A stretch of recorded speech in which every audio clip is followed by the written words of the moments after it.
10 bulan sudah pandemi ini berlangsung. Namun, masih banyak misteri mengenai penyakit COVID yang belum berhasil dipecahkan. Berikut akan dipaparkan 10 misteri tersebut. Yang pertama, mengapa orang bisa bereaksi berbeda-beda terhadap virus dan belum bisa diprediksi reaksi masing-masing orang. Penyakit komorbid dan usia lanjut dikatakan sangat berpengaruh terhadap terjadinya gejala berat COVID. Tapi ternyata ada juga orang yang masih muda tanpa komorbid bisa jatuh juga ke kondisi berat atau sampai meninggal. Demikian sebaliknya, ada juga orang usia lanjut dengan komorbid yang bisa sembuh. Banyak penelitian yang sudah mengungkap beberapa faktor genetik seperti golongan darah dan mutasi gen-gen sel imun tertentu yang mempengaruhi respon imun manusia terhadap virus, termasuk pengaruh perbedaan respon imun dari jenis kelamin. Tapi, itu pun hanya sedikit faktor dan belum bisa memastikan atau memprediksi apa-apa. Yang kedua, mengapa gejala yang terjadi bisa sangat bervariasi dan organ apa sebenarnya yang paling ditarget oleh virus ini? Sudah kita ketahui bersama bahwa virus ini masuk ke dalam sel manusia melalui pintu masuk yang disebut reseptor ACE2. Setelah masuk ke dalam sel, virus akan berkembang biak dan saat itulah dimulai perang dengan tentara tubuh manusia. Reseptor ACE2 ini telah ditemukan di hampir semua sel tubuh manusia, sehingga diperkirakan memang virus ini bisa menimbulkan manifestasi gejala hampir di semua sistem organ tubuh. Oleh karena itu, sempat ada julukan virus ini adalah penyakit dengan 1000 wajah. Namun, beberapa laporan kasus menunjukkan adanya manifestasi dominan atau satu organ saja yang menimbulkan manifestasi gejala, dan itu berbeda-beda di setiap orang.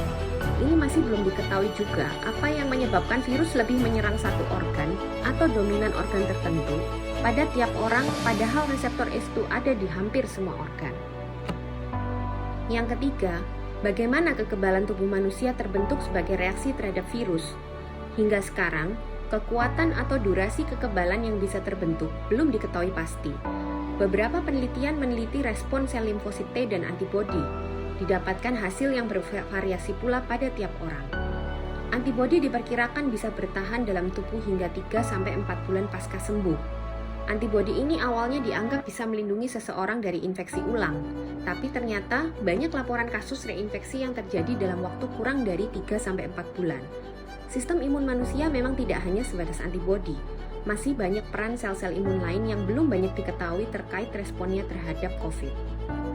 Yang keempat, apa sesungguhnya yang terjadi di dalam tubuh kita saat terkena COVID?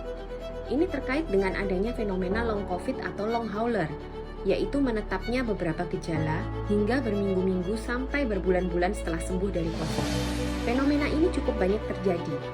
Dikatakan sekitar 60-70% orang yang terinfeksi COVID mengalami minimal satu gejala yang bertahan berminggu-minggu atau berbulan-bulan.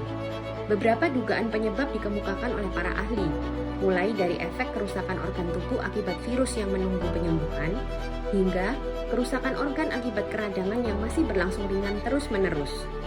Hingga sekarang penyebab pastinya, jumlah kejadian pastinya, dan faktor risiko terjadinya long COVID belum diketahui. Yang kelima, berapa lama sebenarnya virus ada di dalam tubuh seseorang yang sudah pernah terinfeksi? Terkait juga dengan pertanyaan keenam, sampai kapan sebenarnya virus ini bisa menular? Hal ini juga masih tanda tanya. Beberapa kasus reinfeksi diperiksa memang virus penyebabnya berbeda urutan gen dengan virus sebelumnya. Namun terlalu pendeknya jarak terjadinya reinfeksi juga menimbulkan dugaan apakah virus ini bisa dorman atau tidur di dalam tubuh manusia dan suatu saat akan reaktivasi. Keterbatasan fasilitas pemeriksaan genovirus juga masih menjadi kendala dalam menjawab fenomena ini. Bukti beberapa penelitian menunjukkan virus ini sudah tidak bisa hidup saat kultur pada lebih dari 10 hari orang sakit.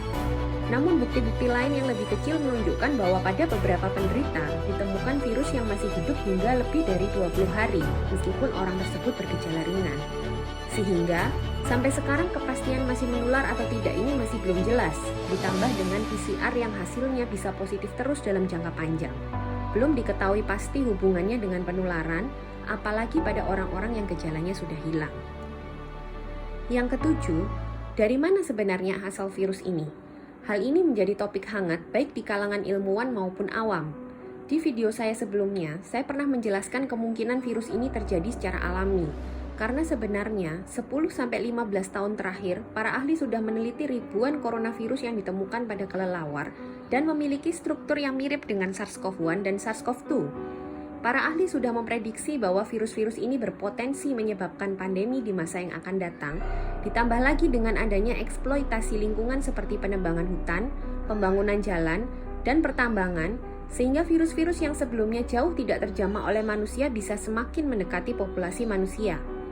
Beberapa penelitian ilmiah yang sudah dipublikasi juga ada yang menyatakan bahwa virus ini murni muncul secara alami karena titik mutasi sekuens genetiknya sulit dimanipulasi secara buatan. Namun, ada juga penelitian yang menunjukkan bukti-bukti kemungkinan virus ini bisa dibuat oleh manusia di laboratorium. Ya, dari manapun asal virusnya, yang penting virus ini benar-benar ada, bukan? Dan dampaknya sudah jelas nyata. Yang kedelapan, mengenai mutasi virus. Secara teori, virus memang satu makhluk yang unik. Virus hanya bisa hidup dan berkembang biak dengan masuk ke dalam sel hidup, bisa pada manusia, atau hewan, atau tumbuhan. Karena virus ini harus membajak mesin DNA untuk bisa membuat materi-materi genetik virus itu sendiri untuk berkembang biak. Karena seringnya RNA virus berinteraksi dengan DNA makhluk hidup lain, maka peluang terjadinya kesalahan dalam proses pembuatan materi genetik juga semakin besar. Inilah yang disebut mutasi. Virus ini juga tidak mempunyai mekanisme proofreading yang bagus, jadi kesalahan atau mutasi tidak bisa diperbaiki. Jadi, mutasi ini murni probabilitas. Bila kebetulan mutasinya menguntungkan virus, maka virus bisa menjadi lebih kuat. Namun, bila mutasinya merugikan, maka virus itu bisa menjadi lebih lemah atau mati. Mati dalam tanda kutip ya, karena virus sendiri belum bisa disebut makhluk yang hidup.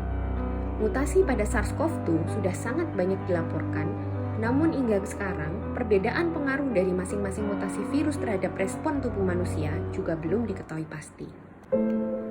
Yang kesembilan, bagaimana kira-kira efek vaksin COVID nanti ke tubuh manusia? Seluruh negara di dunia sekarang tengah berlomba-lomba membuat vaksin untuk penyakit ini, dan beberapa kandidat vaksin yang sudah memasuki uji klinis tahap 3. Dilihat dari bukti antibodi yang tidak terlalu bertahan lama setelah seseorang sembuh dari COVID, diperkirakan antibodi yang dicetuskan oleh vaksin akan lebih lemah. Namun seperti yang saya bilang tadi, imunitas kita itu tidak terbatas hanya peran antibodi saja. Jadi masih mungkin ada peran-peran sel imun lain yang memang belum diketahui, yang mungkin saja akan berperan dalam efektivitas vaksin. Selain efektivitasnya, keamanan vaksin juga masih misteri. Beberapa ahli memperingatkan akan potensi bahaya terjadinya antibody dependent enhancement pada pemberian vaksin COVID.